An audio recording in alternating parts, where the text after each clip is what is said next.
paano maglagay ng bio sa Facebook. So, punta lang ka sa may Facebook. At dito sa may Facebook, pindutin nyo itong bilog na maliit. Dito sa may kaliwang bahagi. Ayan, yung inyong profile. At dito sa profile nyo, click nyo itong edit profile. At ayan, makikita nyo na dito yung bio. So, mayroon ditong button na add. Click nyo lang yan para makapag-add na kayo ng bio. At ayan, may nakalagay. You can add a short bio to tell people more about yourself. This could be anything like a favorite quote or what makes you happy. So yun guys, click nyo lang yan. Then yan, kayo nang bahala kung anong gusto nyong ilagay na bio.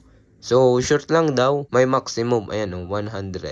At pwede nyo din lagyan ng emoji. Halimbawa natin is ito, ayan, yan. At once na malagyan nyo inyong gusto, click nyo itong save button sa taas na bahagi. At yan, automatic na nakasave na yung inyong bio. Ganun lang kadali maglagay ng bio sa Facebook. Ayan, lumabas na dito sa ating baba ng profile. Ayan guys, o kita nyo naman.